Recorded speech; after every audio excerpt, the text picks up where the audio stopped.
There's a lot of ideas that we just assume that we know a lot about because we hear about them all the time. For instance, I know what pop music is, but if you were to corner me at a party and say, "Hank, what is pop music?" I'd be like, it's like the music that plays on the pop station. Just because we're familiar with a concept does not mean that we actually understand it. Ecology is kind of the same way, even though it's a common everyday concept, and ecosystem is a word that we hear a lot. I think most of us would be a little stumped if somebody actually asked us what an ecosystem is, or how one works, or why they're important, etc. I find it helps to think of an ecosystem, a collection of living and non-living things interacting in a specific place, as one of those magic eye posters for those of you who were sentient back in 1994. An ecosystem is just a jumble of organisms and weather patterns in geology and other stuff that don't make a lot of sense together until you stare at them long enough, from far enough away, and then suddenly a picture emerges. And just like with magic eye posters, it helps if you're listening to Jamiroquai while you're doing it. So the discipline of ecosystem ecology, just like other types of ecology we've been exploring lately, looks at a particular level of biological interaction on Earth. But unlike population ecology, which looks at interactions between individuals of one species, or community ecology,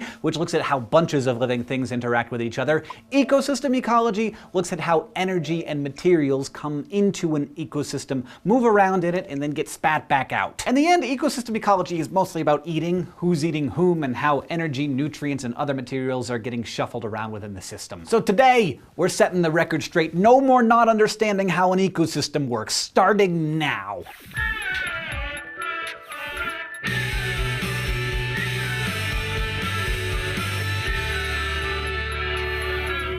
So ecosystems may be a lot like magic eye posters, but the way that they're not like a magic eye poster is in the way that posters have edges. Ecosystems! I'll just come out and say it. No edge. Only fuzzy, ill-defined gradients that bleed into the ecosystems next door. So actually defining an ecosystem can be kinda hard. Mostly it depends on what you want to study. Say you're looking at a stream in the mountains. The stream gets very little sunlight because it's so small that the trees on its banks totally cover it with shade. As a result, very few plants or algae live in it, and if there's one thing that we know about planet Earth, it's that plants are king. Without plants, there are no animals. But somehow there's a whole community of animals living in and around this mountain stream, even though there are few plants in it. So what are the animals doing there, and how are they making their living? From the land, of course, from the ecosystems around it. Because no stream is an island, it isn't there all by itself. All kinds of food and nutrients and other materials drop into the stream from the trees or are washed into it when it rains. Leaves and bugs, you name it, flow down from neighboring terrestrial ecosystems. And that stuff gets eaten by bigger bugs, which get eaten by fish, which in turn are eaten by raccoons and birds and bears. So even though the stream's got its own thing going on, without the rest of the watershed, the animals there wouldn't survive. And without the stream,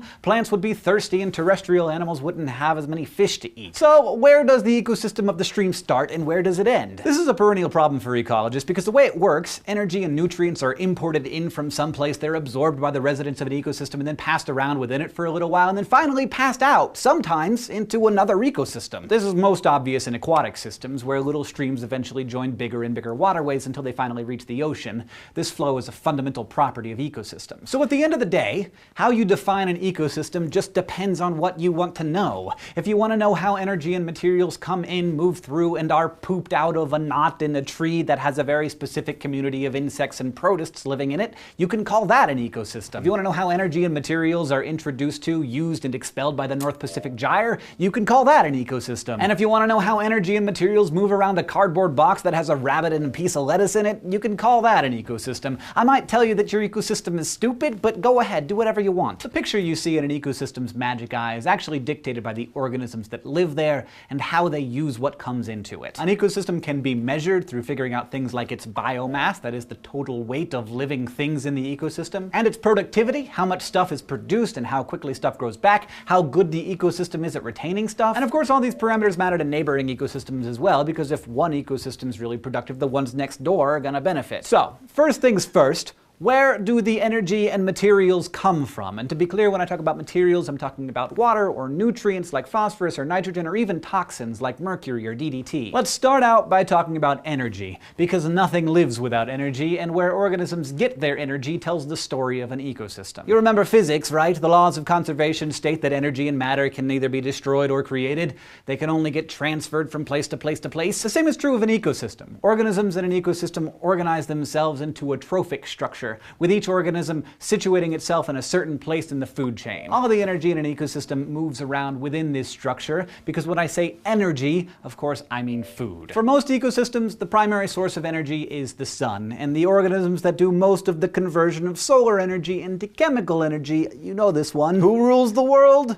The plants rule the world. Autotrophs, like plants, are able to gather up the sun's energy and through photosynthesis make something awesome out of it, little stored packets of chemical energy. So whether it's plants, bacteria, or protists that use photosynthesis, autotrophs are always the linchpin of every ecosystem, the foundation upon which all other organisms in the system get their energy and nutrients. For this reason, ecologists refer to plants as primary producers. Now obviously, the way that energy gets transferred from plants to animals is by the animal eating the plant. For this reason, herbivores are known as primary consumers, the first heterotrophs to get their grubby paws on that sweet, sweet energy. After this stage of the trophic structure, the only way to wrestle the solar energy that was in the plants that the herbivore ate is to, you guessed it, eat the herbivore, which carnivores, known as secondary consumers, are very happy to do. And assuming that the ecosystem is big enough and productive enough, there might even be a higher level of carnivore that eats other carnivores, like an owl that eats hawks, and these guys are called tertiary consumers. And then there are the vores that decompose all of the dead animal and plant matter, as well as the animal poop,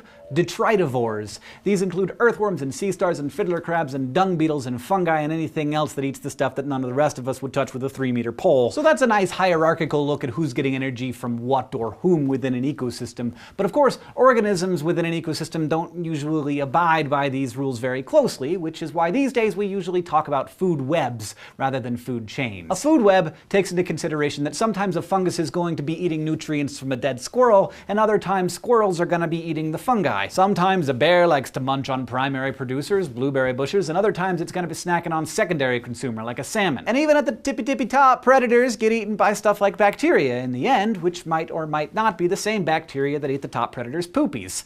Circle of life! It's also worth noting that the size and scope of the food web in an ecosystem has a lot to do with things like water and temperature, because water and temperature are what plants like, right? And without plants, there isn't going to be a whole lot of trophic action going on. Take for example the Sonoran Desert, which we've talked about before. There aren't really any plants there compared to, say, the Amazon rainforest, so the primary producers are limited by the lack of water, which means that primary consumers are limited by a lack of primary producers.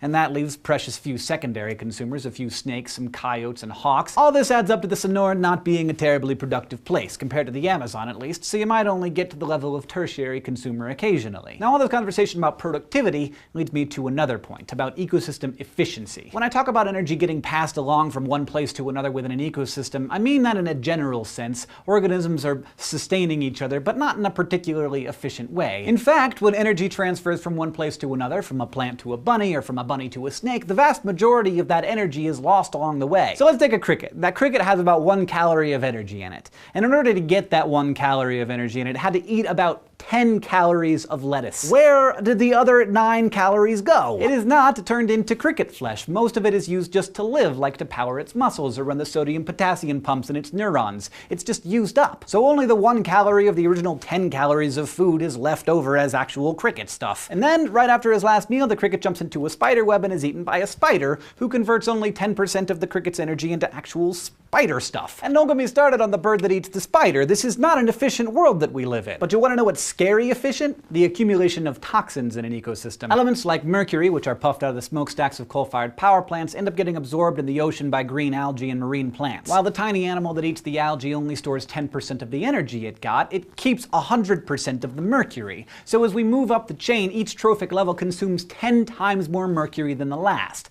And that's what we call bioaccumulation. Concentrations get much higher at each trophic level until a human gets a hold of a giant tumor that's at the top of the marine food chain, and none of that mercury has been lost. It's all right there in that delicious tuna flesh. Because organisms only hold on to 10% of the energy they ingest, each trophic level has to eat about 10 times its biomass to sustain itself. And because 100% of that mercury moves up the food chain, that means that it becomes 10 times more concentrated with each trophic level it enters. That's why we need to take the seafood advisory seriously. As somebody who could eat anything you wanted, it's probably safest to eat lower on the food chain. Primary producers or primary consumers, the older, bigger, higher in the food chain, the more toxic it's gonna be. And that's not just my opinion. That's ecosystem ecology. Thank you for watching this episode of Crash Course Ecology, and thank you for everyone who helped us put this episode together. If you want to review any of the topics we went over today, there's a table of contents over there that you can click on. And if you have any questions or comments for us, we're on Facebook or Twitter, or of course, down in the comments below. We'll see you next time.